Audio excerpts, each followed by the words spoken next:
بسم الله الرحمن الرحيم، والصلاة والسلام على أشرف المرسلين سيدنا محمد عليه أفضل الصلوات والسلام. إخواني الطلبة، السلام عليكم ورحمة الله تعالى وبركاته. اليوم إن شاء الله راح نشوف درس التكاملات والدوال الأصلية. درس التكاملات. أول حاجة راح نشوفوها هو هناك مدخل للتكاملات.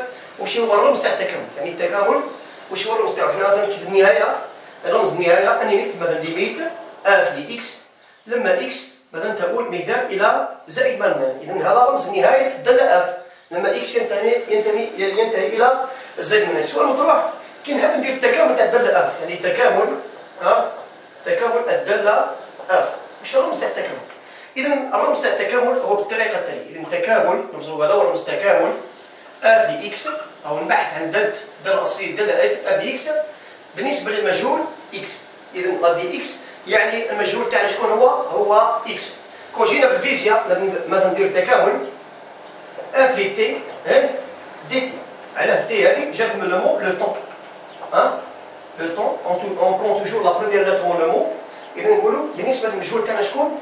تي. أما في الرياضيات المجهول تاعنا شكون هو؟ إكس. إذا هذا الرمز هو رمز التكامل. بصفة بطريقة بسيطة جدا، التكاملات عندنا مجموعة من القواعد لازم التلميذ لازم يحفظها. واش راح نديرو؟ كل قاعدة راح نديرو عليها مثال باش التلميذ يفهم مليح خلاص التكاملات. إذا أول تكامل راح نشوفوه، أول تكامل هو تكامل دالة كثير حدود. دالة كثير حدود. إذا تكامل أكس على بيسونس 1 لا دي إكس واش يساوي؟ يساوي أ على 1 زائد 1، يعني الأس نزيدو له 1 في إكس لا بيسونس 1 زائد 1 زائد ماذا؟ زائد سي، يعني ان كونستون، يعني دائما لازم نزيدو المقدار الثابت. علاش؟ فكنشوفوها من بعد لأن التكامل تاعنا غير محدود. كي يكون التكامل غير محدود لازم نزيدو سي. متى ينسحب السي؟ وقتاش يروح؟ إذا كان التكامل تاعنا محدود. إذا هذا أول نوع من التكامل. راح نشوفو عليه دي زيكزومبل باش نفهمو مليح فقط. اون برون دي زيكزومبل. مثال تكامل 3 إكس مثال أس 5 لا دي إكس. هذا من الشكل أ إكس أس 1. واش يساوي؟ لاحظ مليح، يساوي أ على 1 زائد 1، يعني 3 على 1 زائد 1، يعني 5 زائد 1 في إكس أس 1 زائد 1 5 زائد 1 زائد ماذا؟ زائد سي. يعني توجور أون أجوت لو سي لو كونستون. تساوي 3 5 زائد 1 هو 6 في إكس أس 6 زائد سي. لاحظ بلي 3 و 6 تقبل القسمة على 3 على 3 كتب سي فقط. إذا تعطيني نص في إكس أس 6 زائد ماذا؟ زائد سي. إذا هذا هو تكامل طريقة بسيطة، تكامل دالة كثير حدود. واضح؟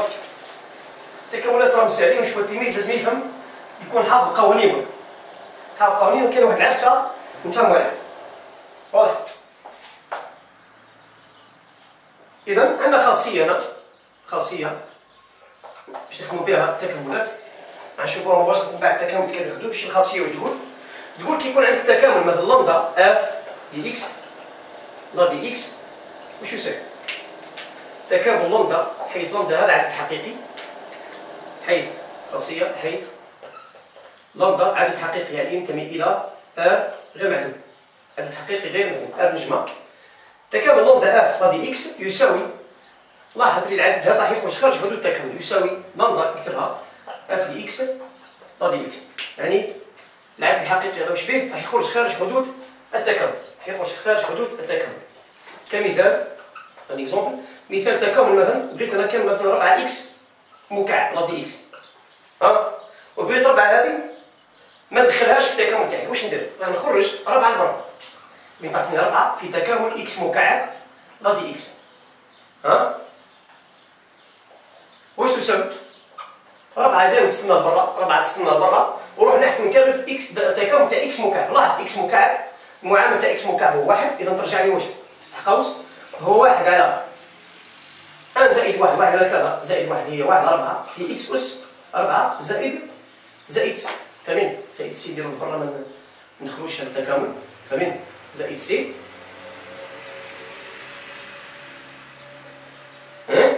تساوي نشرة ديك الساعة 4 على 4 تعطينا 1، إذا تعطينا إكس أس 4 زائد سي. إذا بصفة مختصرة الأعداد من يكون لامدا هذا عدد ثابت ناقص 1 ولا ناقص 3 أي مقدار يخرج لبرا.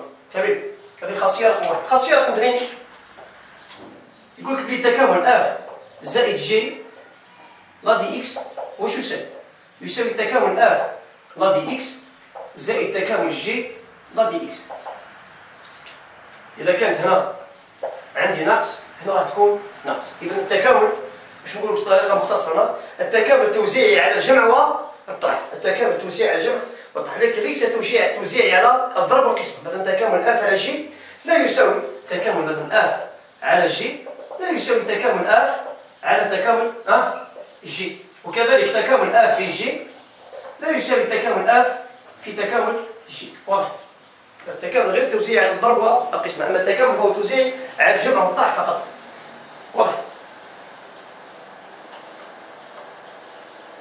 على هضرنا الخاصية هذه، على قولنا الخاصية هذه نعاود الخاصية تكامل اف زائد جي لا دي اكس تساوي تكامل اف لا دي اكس زائد تكامل جي لا دي اكس. إذا كانت هنا ناقص نكتب هنا ناقص. علاش قلنا الخاصية هذه؟ نشوفوا مثال. فرضا عندي مثلا تكامل 4 اكس مكعب زائد مثلا 5 اكس مربع لا دي اكس. تكامل 4 اكس مكعب زائد 5 اكس مربع لا دي اكس. واش ندير؟ راح نوزع. هو عبارة عن تكامل ماذا؟ تكامل 4 اكس مكعب لا دي اكس، يعني التكامل هذا هو كأنه هذا هو اف زائد واش؟ زائد جي. إذا دائما نكتب تكامل نكتب معها لا دي اكس زائد ماذا؟ تكامل 5 اكس مربع لا دي اكس. تمام؟ بون تساوي راح نكمل عادي هنا. هذا بالشكل ا اكس لا بيسونس 1 هو 4 على 1 زائد 1 3 زائد 1 هو 4 اكس اس 4. واش ولا من السي تاع هذا والسي تاع هذا نحطو سي كبير، مش نقول زائد سي ومن بعد زيد نقول زائد سي، نكتب فرد مرة مع الأخير زائد سي. تكامل 5 اكس مكعب هو 5 على 3 اكس مكعب ماذا؟ زائد سي. كي نكمل ندير زائد سي. هذا هو التكامل تاعنا تاع الدالة 4 اكس مكعب زائد 5 اكس مربع لا دي اكس. بالطريقة هذه كنا كملنا التكاملات تاع الدالة كثير حدود. تكاملات الدالة كثير رقم. نروح للتكامل رقم 2. تكامل الدالة رقم 2 وهو تكامل يجينا بزاف في الباك. هو التكامل الشكل تاعو لازم التلميذ يشفع عليه مليح، هو شكل دقيق. ربما مليح بس في الأخير راح ندير تطبيق شامل. تكامل دالة بسم الله من الشكل، شوف الشكل تاعها كيفاش. تكامل اف بريم على اف لا دي اكس. تكامل اف بريم على اف. هو التلميذ دائما ذكي واش يدير؟ دوما يروح يشوف شكون هي اف، لانه اف انا دائما نقول بلي اف هي الام. الام تاعنا شكون هي؟ هي الاف. والبنت الصغيره شكون هي؟ بنتها الصغيره هذه البنت شكون هي؟ هي اف بريم. انت دائما حط عينك على من؟ نحط عيني دائما على من؟ على الداله الام. شوف معايا واش يقول لك. تكامل اف بريم على اف دي اكس يساوي الان القيمه المطلقه لاف زائد سي. ما قلناش الان القيمه المطلقه لاف بريم، قلنا الان القيمه المطلقه للمقام زائد سي. شوفوا مثال. شوف ان اكزومبل او ديز اكزومبل. نشوف لو بريمي اكزومبل.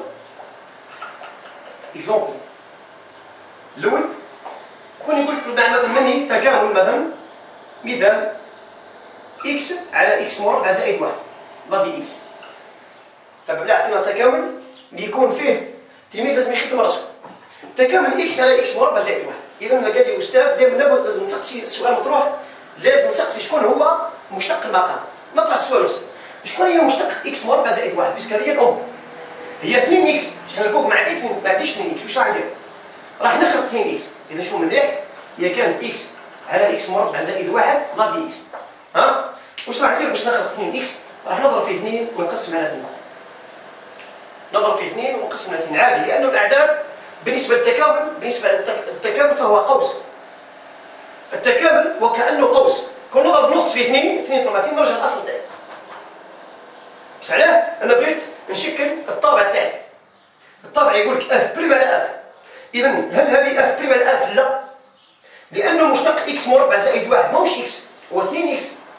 انت ما عندكش 2 اكس، لازم نخلق 2 اكس. واش ندير؟ نضرب في 2 ونقسم على 2. اذا هذه ولات من الشكل واش؟ هذه ولات من الشكل واش؟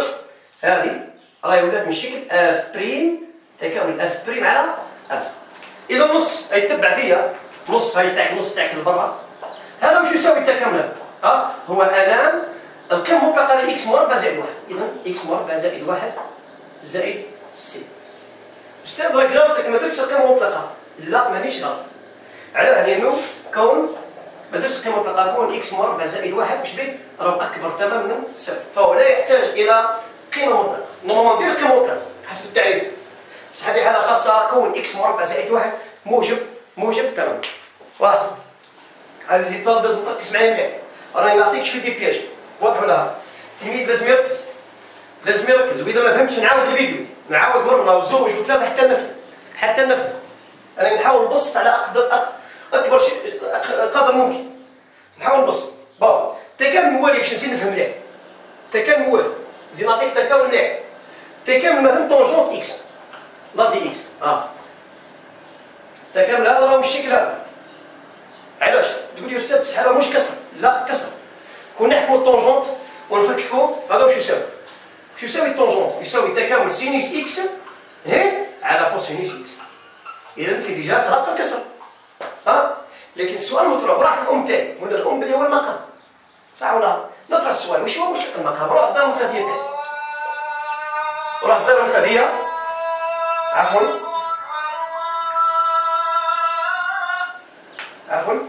الله اكبر.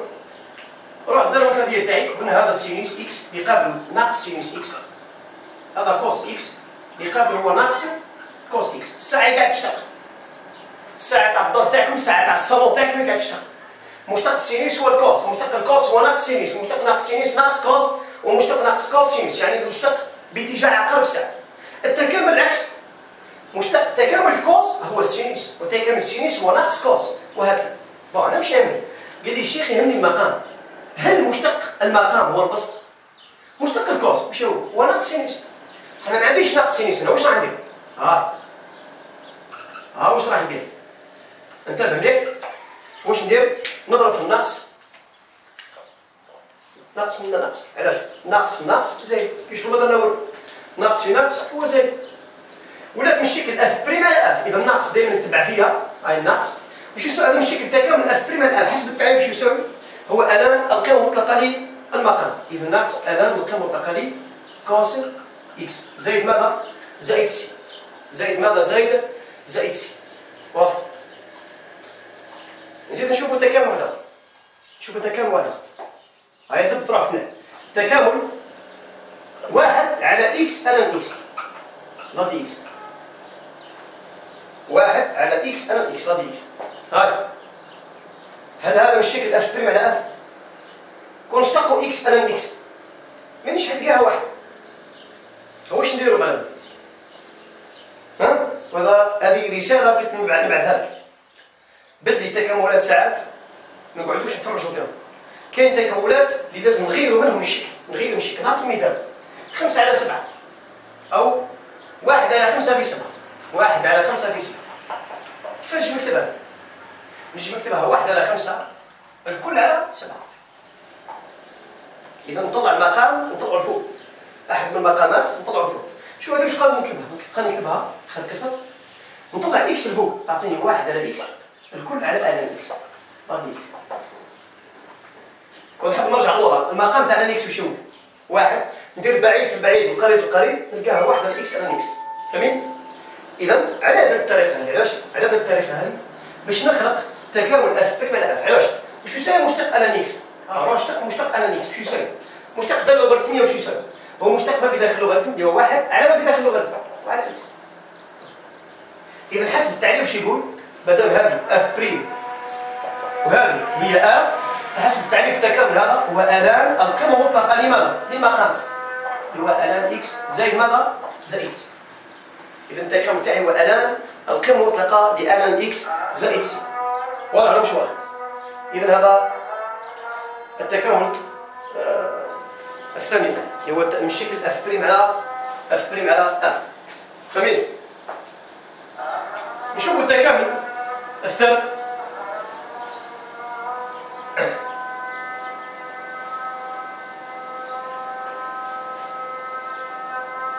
الله أكبر.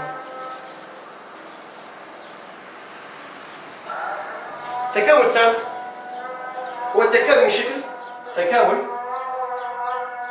اف بريم مش على اف، على اف على بيسونس ان. هذه اكس واش يساوي؟ يساوي ناقص واحد على ان ناقص واحد في اف أس ان ناقص واحد. ماذا؟ زائد اكس. إذا تكامل اف بريم على اف أس ان يساوي ناقص واحد على ان ناقص واحد في اف أس ان ناقص واحد زائد سي. شو مثال؟ شو مثال؟ مثال تكامل اكس على اكس مربع ناقص واحد أس ثلاثة. هذه اكس. تكامل اكس على اكس مربع ناقص واحد الكل مكعب هذه اكس. ايوا هنا دائما نطرح السؤال وراح اف تاعي. اف لاحظ بلي حسب التعريف خلينا من هذه النتيجة. هذه النتيجة واش تساوي؟ نشوف هنا اف هي التي تقع في المقام داخل أس. اف تقع في المقام وداخل أس. رانا نشوف هنا وراح الدالة التي تقع في المقام وداخل أس. لاحظوا بلي هي اكس مربع ناقص واحد. نطرح السؤال نروح شكون هي مشتقة اكس مربع ناقص واحد. نطرح السؤال شكون هي الدالة مشتقة اكس مربع ناقص واحد. اكس مربع ناقص واحد شكون هي؟ هي 2 اكس. السؤال مطروح هل عندي في البسط 2 اكس؟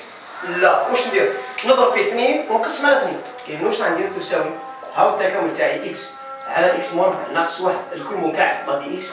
الزيادة نديروها بلون أخضر، دائما الزيادة نديروها بلون مخالف باش يفهم الطالب. نضرب في 2 ونقسم على 2. كون نحب نرجع لورا 2 تروح مع 2 كيشغل ما درنا والو. علاه؟ باش نخلق اف بريم على اف أس ان. أعيد اف هي اكس مربع ناقص واحد. المشتق تاعها هو 2 اكس. ما عنديش 2 اكس، عندي اكس فقط.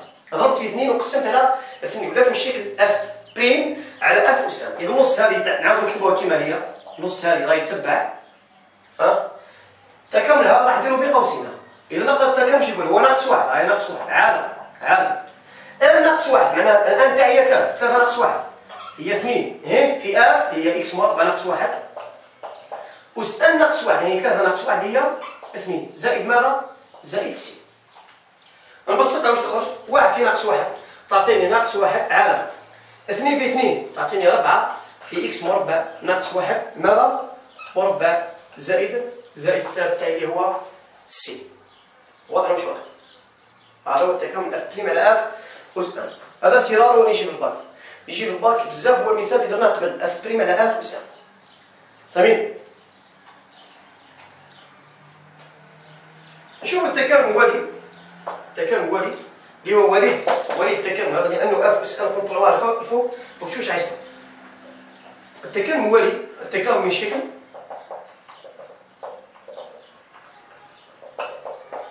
تكامل اف بريم في اف أس ان ضد اكس. واش يساوي؟ يساوي 1 على ان زائد 1 في اف أس ان زائد 1 زائد سي. تكامل اف بريم في اف أس ان ضد اكس يساوي 1 على ان زائد 1 في اف أس ان زائد 1 زائد سي. نشوفوا مثال. تكامل سينوس اكس في كوس مكعب اكس هذه اكس. تكامل سينوس اكس في كوس مكعب اكس هذه اكس. دائما السؤال نطرحوه وراحت اف حسب التعريف. اف هي الداله التي تكون داخل اس. تمام. وحتما اللي مسميتها هي اف بريم يعني بنتها. نشوفوا ترى هنا باينه سنسوفوا بلي اف تاعي هي كوس اكس. على اساس كاين اللي تحت داخل اس. يعني نوصل الكتابه هذه كوس مكعب اكس معناها كي شغل قلنا كوس اكس الكل مكعب. اذا ما يصلحش نقولوا حنا بكالوريا ما نقولوش كوس اكس الكل مكعب. حنا نقولوا كوس التكعيب هذا راح يكون فوق القيس كوس مكعب اكس كتبسيط لكوس اكس الكل مكعب. وش هي مشتق الكوس؟ لاحظ مشتق الكوس هو ناقص سينوس. اذا كيف انا ما عنديش ناقص سينوس واش ندير؟ نخلق ناقص سينوس. واش ندير؟ نضرب في الناقص منه وناقص منه. اذا واش تعطيني؟ تساوي ناقص. اذا ولات هذه من الشكل واش؟ اف بريم في اف أس ان. اذا حسب التعريف شو يقول لك؟ هو 1 على ان زائد 1 اللي هي 1 على 3 زائد 1 يعني 1 على 4 في اف اللي هي كوس اكس أس ان زائد 1 يعني أس 4 زائد ماذا؟ زائد سي. زائد سي. أعيد. إذا تكامل عطيت التكامل سينوس اكس في كوس اكس الكل مكعب. الدالة هذه راهي بالشكل ماذا؟ اف بريم في اف أس ان. شكون هي اف؟ هي الداله اللي تكون داخل اس، وبالتالي الداله اللي داخل اس تاعنا شكون هي؟ هي كوس اكس. مشتق كوس هو ناقص سينوس، ناقص ما كانش واش درنا؟ خلقنا ناقص، درنا ناقص في الناقص. اذا ولات نشكل اف بريم في اف اس ان، فحسب التعريف هي 1 على ان زائد 1 في اف اس ان زائد 1. اذا نواصلوا هنا. غنزيد نشوفوا مثال اخر، زين نفهموا مليح. زين نشوفوا مثال واحد اخر. نعطيك مثال دقيق دائما يجي في الباك، بصح الطلبه بزاف ما يقولوش بلي راه نشكل اف بريم في اف اس ان، اللي هو التكامل التالي، تكامل الان اكس على اكس لا دي اكس. التكامل هذا كيتشوفوا تقول راهو تكامل كسري، ولكن هو في الحقيقه راهو تكامل جداء. نعم أعيد. كيتشوف التكامل الان اكس على اكس تقول بلي التكامل هذا تكامل داله، هو داله قسمه، هو اف بريم على اف. لا، هذا عباره عن جداء. نعطيك مثال 5 على 7. لاحظ 5 على 7 راني نجم نكتبها 5 او نجم نكتبها 1 على 7 في 5. اذا لاحظ انها هي كسر بصح رديناها جداء. اذا هكاك. اذا تكامل الان اكس على اكس نكتبوه تكامل 1 على اكس في الان اكس لا دي اكس. علاش؟ لانه ماذا تمثل الان 1 على اكس بارابور الان اكس؟ هي علاقه الاس مشتق. اذا الان اكس هذه 1 على اكس هذه هي عباره عن اف بريم، لانه مشتق الان اكس هو 1 على اكس، والان اكس هي اف. تقول لي يا استاذ بصح راحت اس ان، ها نجم نكتبها الان اكس لكل اس واحد. اذا ولات نشكل اف بريم في اف اس ان. فهمين؟ واش تساوي حسب التعريف؟ واش تساوي؟ تساوي 1 على ان زائد 1. اذا كان ان هي 1 تسمى ترجع 1 على 2 في الان اكس الكل مربع. الكل مربع هي نجم نكتبوها مربع اكس زائد ماذا؟ توجور قلنا زائد الثالث سي، لانه التكامل غير محدود. فهمين؟ واضح؟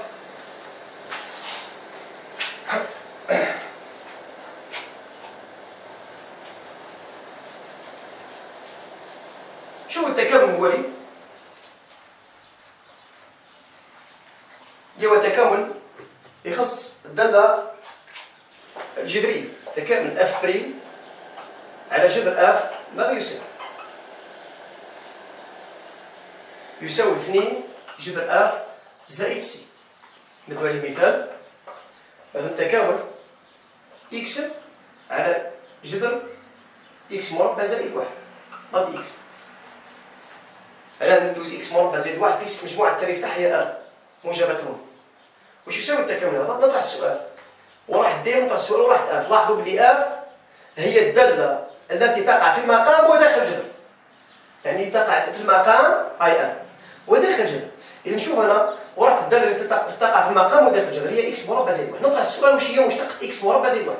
كي تلقى اف صاير مبروك عليك لقيت التكامل. مشتق اكس مربع زائد 1 هو 2 اكس. هل الفوق عندي 2 اكس؟ لا. اذا نضرب في 2 ونقسم على 2 دائما. وترجع نص نقطة دائما تبع فيها. هذا بين قوسين من شكل اف بريم على جذر اف حسب التعريف هو 2. نعم 2 جذر اف، معناه هو 2 جذر اكس مربع زائد 1 زائد سي. عندك 2 هذه احترام 2 هذه تسمى التكامل تاعك هو جذر اكس مربع زائد 1 زائد سي. اذا كنت تشتق الداله هذه راح تلقاها بيسك التكامل شنو هو؟ الحصول على الداله الام على الاصل. فاهمين؟ وش الفرق بين الداله والداله الاصليه؟ انه الداله الاصليه هي الداله اللي نشتقوها نلقاو الداله ماذا؟ الداله البنت. فاهمين؟ اذا كون نشتق جذر اكس مربع زائد سي راح نلقاها هي جذر اكس هي اكس على جذر اكس مربع زائد 1. فاهمين؟ التكامل الموالي اللي هو التكامل هنا نراو شويه الداله الاسيه. تكامل او على بيسونس ا اكس زائد بي لا دي اكس. شو يساوي؟ يساوي 1 على ا في او لا بيسونس ا اكس زائد سي. واضح؟ ونبدو مثال مثلا تكامل او لا بيسونس 2 اكس ناقص 7 لا دي اكس.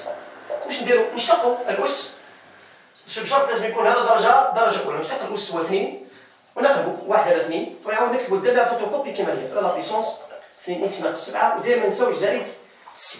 اذا مقلوب المشتقه ونكتبو الداله كما هي زائد ماذا؟ زائد سي.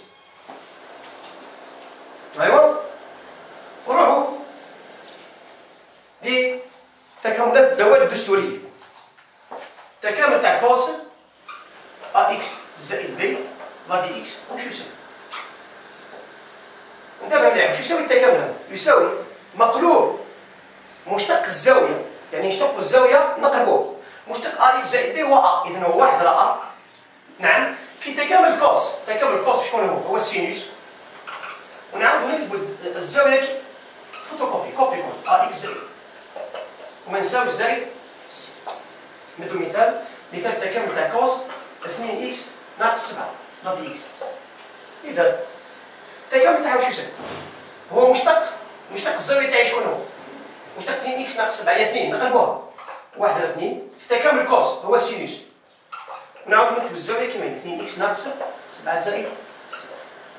نفس الشيء بالنسبه للسينوس، تكامل تاع السينوس ا اكس زائد بي لا دي اكس هو واش يساوي؟ مقلوب الزاويه مقلوب مشتق الزاويه، مشتق ا اكس زائد بي هو ا، مقلوب تاع 1 على ا. لكن التكامل تاع السينوس واش يساوي؟ هو ناقص كوس، اذا نكتبو ناقص هذيك نحطوها هنا ونكتبو كوس ونكتبو الزاويه كيما هي ا اكس زائد بي زائد سي. الفرق بين التكامل تاع الكوس والسينوس، السينوس فيه ماذا؟ فيه الناقص. فاهمين؟ الناقص ما تكتبش في الوسط، راح تكتب بيان سور مع البدايه. فاهمين ولا؟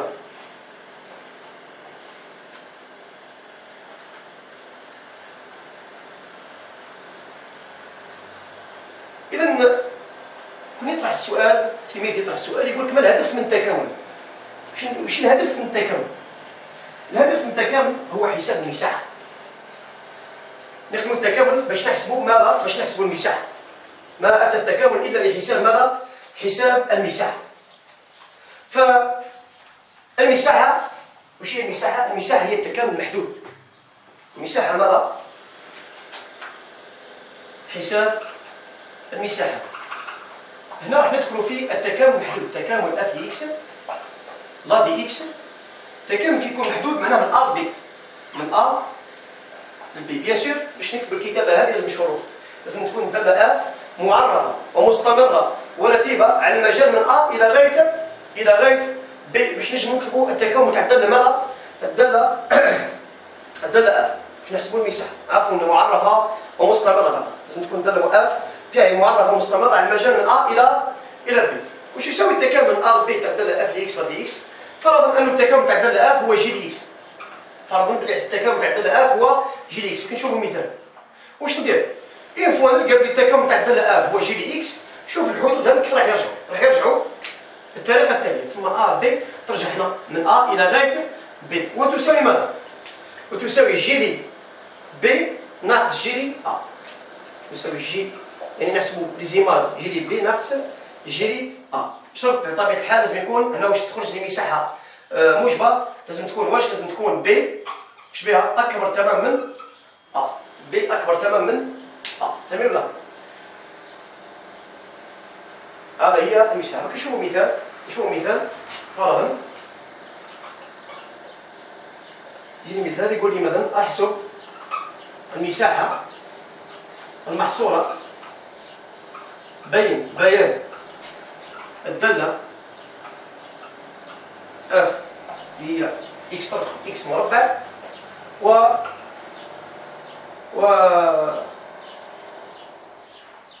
محور الفواصل والمستقيمين. مثال اكس يساوي 0 و اكس يساوي مثال 1. هنا كي نجي نرسمو الدالة تاعي بيان دالة اكس مربع كما قد علمتم هو بيان تاع الدالة مرجعية، درناها بالعلم باش تعرفوا كل بيان دالة اكس مربع لقيتوها في سنة أولى ثانوي، وهو بيان لدالة زوجية. هذا هو بيان دالة اكس مربع. المستقيمين اكس يساوي 0 و اكس يساوي 1، عندنا هذا الاكس يساوي 0 وهما مستقيمات مقاربة رأسية و اكس يساوي 1 ومحور الفواصل هو إيكغيك يساوي 0. إذا المساحة المطلوبة راح نحسبوها هنا هي المساحة هذه. هذه المساحة نحسبوها بين بيان دالة اف ومحور الفواصل و اكس يساوي 0 و اكس يساوي 1. هذه المساحة. إذا المساحة هذه كيف نعبروا عليها؟ حنا نعبروا عليها بالتكامل. التكامل ماذا؟ إذا المساحة تاعي نوصلها بالرمز اس نسبة لا سيرفاس تساوي واش؟ تساوي التكامل. إذا البيان تاعي شكون؟ بيان الدالة تاعنا شكون هو؟ الدالة تاعنا هي اكس مربع، صح؟ إكس مربع و إيكغيك يساوي صفر، تسمى لي زيكغيك يجيو لداخل، تسمى راح نديرو إكس مربع ناقص صفر، بين ديال إكس مربع و إيكغيك يساوي صفر، تسمى التكامل تاع إكس مربع. والحدود إكس تساوي إكس تساوي يجيو هما حدود التكامل مع ماذا؟ مع الترتيب من صفر إلى غاية واحد، تسمى يجي هنا صفر ويجي هنا واحد. تمام؟ تسمى نديرو التكامل تاع إكس مربع غادي إكس، هذا التكامل واش؟ التكامل كذا الحدود اللي كنا نشوفو فيه قبل. هذا من الشكل واحد في إكس مربع واش يساوي؟ يساوي أ على أن زائد واحد، معناه هو واحد على ثلاثة، في إكس أس أن زائد واحد في إكس مكعب. من واش لواش؟ شكون نقولو؟ من أ إلى غاية ب، من صفر إلى غاية، من صفر إلى غاية واحد. تمام؟ لاحظوا بلي التكامل تاعي التكامل موجب عليه، لأنه في دراسة الوضعية في المجال من صفر لواحد بيان الدالة أ في يقع تحت إيكغيك يساوي صفر. كون جات العكس، كون جات مثلا المساحة تاعي جات بالشكل هذا، فرضا المساحة تاعي جات بالشكل هذا، تسمى إيكغيك يساوي صفر، والبيان هنا البيان جا تحت إيكغيك يساوي صفر، ما نديرش إكس مربع ناقص صفر، ندير صفر ناقص إكس مربع، تسمى واش نديرو؟ حنا نعكسو لي زيكغيك الداخل. إذا لاحظوا المساحة تاعنا جات موجبة، على لأنه بيان الدالة أ يقع فوق إيكغيك يساوي صفر. إذا واش تساوي هنا؟ حنا نحسبو ليماج، واش معناه حنا نحسبو ليماج؟ ليماج تاع واش؟ تاع واحد والصفر في الدالة واحد على ثلاثة إكس مكعب. إذا كي نعوضو بواحد هنا، واحد مكعب واحد في واحد على ثلاثة تعطيني واحد على ثلاثة، كي نعوضو بصفر، صفر مكعب صفر، صفر في واحد على ثلاثة هو صفر. إذا المساحة تاعي تعطيني واحد على ثلاثة يونيتي سيرفاس. اش معنى يونيتي سيرفاس؟ هذه الهضرة واش معناه؟ معناه وحدة مساحة. شكون يعطيني وحدة المساحة هذه؟ هي طويلة الشعاع إي ولا إي في إي جداء طويلة الشعاع جي. إذا الجداء تاعهم هي وحدة المساحة. مثلا يقول لي المستوى منسوب إلى معلم متعامد متجانس، وحدة المساحة مثلا هي 1 سنتيمتر مربع أو 1 سنتيمتر بالنسبة لإي. تسمى نضرب طويلة إي في طويلة جي، النتيجة اللي نلقاها نضربها في 1 سنتيمتر مربع. واضح؟ هذا هو التكامل عموما، وعلاه نسحق التكامل في حساب المساحة. غنزيد نشوفوا مثال واحد آخر باش لتدعيم الفهم، باش نفهم مليح. غنشوفوا مثال واحد آخر حساب المساحة مثلا تاع دالة، نشوفوا تاع دالة نعرفوها، الدالة اللوغاريتمية، الدالة ألان إكس، الدالة ألان إكس.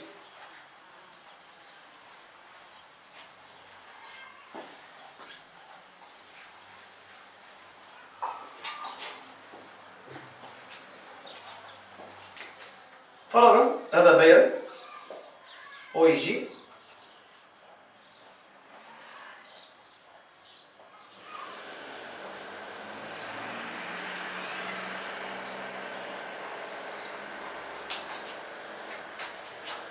ولا نشوفوا بيان تاع الدالة أو لي إكس، بيان تاع الدالة أو لي إكس، بيسك ما نشوفوش أنا الإكس صح، بيسك مازال ما شفناش التكامل بالتيزيون. نشوفوا بيان تاع الدالة أو لي إكس. بون بيان الدالة أو لي إكس كما قد علمتم يجي بالطريقة هذه، يشمل النقطة صفر وواحد ويطلع قطع مكافئ بجوار زد من د. تمام؟ هذا هو بيان الدالة ماذا؟ بيان الدالة أو لي إكس اللي هو نظير بيان الدالة لوغاريتم إكس بالنسبة إلى المنصف الأول، بيسكو كما قد علمتم الدالة أو لي إكس هي الدالة العكسية تاع الدالة لوغاريتم إكس. الدالة أو لي إكس هي الدالة العكسية تاع الدالة ألان إكس. على الرسم تاعها تاع الدالة أو لي إكس يجي بالطريقة هذه، وتاع باين تاع الدالة ألان إكس هذا تاع الألان وهذا تاع أو لي إكس. ناظرين بالنسبة للمنصف الأول، المنصف الأول اللي هو إيكغيك يساوي إكس. هذه قاعدة الدالة العكسية، الدالة والدالة العكسية تاعهم متناظرين بيانيا متناظرين بالنسبة للمنصف الأول. بون، كون يجيني سؤال مثلا يقول لي أحسب المساحة المحصورة بين إكس يساوي صفر، بين بيان الدالة سي اف وإكس يساوي صفر، ومثال إكس يساوي واحد، وإكس يساوي واحد، أو إكس يساوي اثنين، كيف مش مهم، حنا نفهمو برك كيفاه نعوض ونفهمو مساحة وراحت. وفرضا المنصف الأول اللي هو إيكغيك يساوي إكس، إيكغيك يساوي إكس كما قد علمتم يشمل نقطتين صفر صفر وواحد واحد، النقطتين يستطيع رسم مستقيم، هذا هو المستقيم إيكغيك يساوي إكس. إذا وراحت المساحة المطلوبة، إذا أعيد أحسب المساحة المحصورة، أحسب المساحة المحصورة أو المحدودة بين الدالة سي اف اللي هو اللي باللون الأخضر والمستقيمات x تساوي 0 فاصلة x تساوي 2 و y يساوي x. إذا راحت المساحة تاعي شو معنى؟ بيت بيان و x يساوي 0 و x يساوي 2 و y يساوي x. المساحة تاعي هي هذه، صح ولا لا؟ هذه المساحة تاعي x يساوي 0 x يساوي 2 و y يساوي x. المساحة تاعي كيف نعبر عليها؟ هاي كيف نعبر عليها؟ تكامل تساوي. طريقة نعطيها لك بطريقة بسيطة. المساحة هي تكامل لا دي اكس. ها واش ندير؟ ديرك مرة ولا نديرك. ثاني حاجة واش ندير؟ لازم يكون هنا داخل عندي فرق بين ماذا وبين ماذا. وهنا لازم يكون عدد بين من إلى. هذه الطريقة لازم نخدم فيها. المساحة هي سيرفاس، هو التكامل محدود. اللي يجيو لداخل هو فرق لي زيكراك، واللي يجيو حدود هما لي زيكس. هنا لي زيكس هم باينين، تشوفهم هنا اكس تساوي اكس تساوي. نحكم نرتبهم ونحطهم هنا. إذا اكس يساوي 0 اكس يساوي 2. إذا نحط هنا 0 ونحط هنا 2. سهلة. إذا هذا اكس تساوي هذا اكس تساوي. منين نجيب اكس تساوي اكس تساوي؟ من واش؟ من ورقة تاع الامتحان، أو يقول لي بين اكس تساوي ويوضح لك كلشي. لي زيكس يقولهم لي.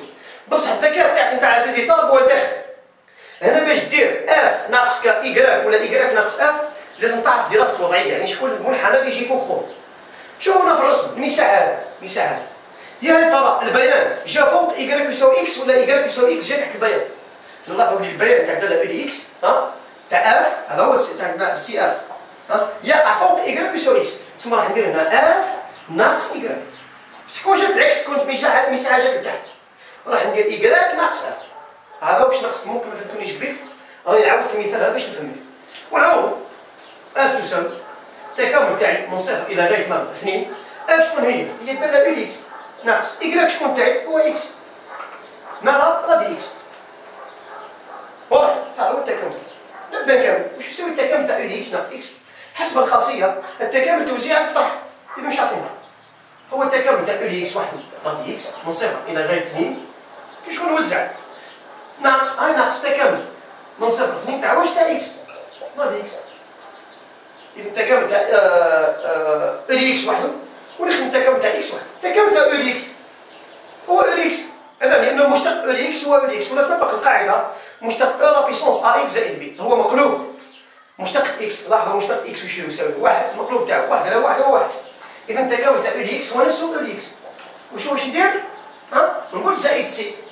ندير لي كروشي ونحط من صفر إلى غاية 2 باش بعد نحسب الصور. ناقص ناقص التكامل تاع اكس هو تكامل بالك كذا الحدود. نجمو فيها واحد اكس اس واحد هو واحد على 2 في اكس مربع من واش لواش؟ من صفر حتى هو الى غايه 2. نعوض 2. كي نعوض 2 في الداله الى اكس واش تعطيني؟ تعطيني او مربع ناقص او لي صفر. حذري او لي صفر مش صفر، او لي صفر واحد. ماذا؟ هي ناقص هذه وحدها ناقص نفتح قوس. نعوضو باثنين في الداله نص اكس مربع. كي نعوضو باثنين اذا واش تعطيني؟ 2 مربع 4 قسمة 2 هي 2. ونعوضو بصفر هو صفر. وعيد هنا او لي اكس نعوضو باثنين تعطيني او مربع ناقص او لي صفر هاي ناقص فتح قوس. حذري من ناقص فتح قوس. نعوضو في الداله نص اكس مربع نعوضو باثنين. 2 مربع 4 قسمة 2 تعطيني 2 ونعوضو بصفر تعطينا صفر. إذا الداله تاعي تعطيني او مربع او لي صفر هو واحد ناقص 2 وتساوي او مربع ناقص 1 وناقص 2 قداش؟ هي ناقص 3 وش هي يونيتي سيرفاس. ولاحظوا بلي او مربع ناقص 3 راهو مقدار موجب. راهو مقدار موجب. فهموا ولا؟ لأنه او مربع هي 9 فاصل حاجة كي نقصوا 3 راهو مقدار موجب. واضح؟ نتمنى إن شاء الله من المولى عز وجل أني قد وفقت إلى حد معين من توصيل فكرة. إن أصبت فمن الله وإن أخطأت فمن نفسي. سبحان ربك رب العزة عما يصفون والسلام على المرسلين وآخر دعوانا أن الحمد لله رب العالمين. السلام عليكم ورحمة الله تعالى وبركاته. ودعواتكم دائما.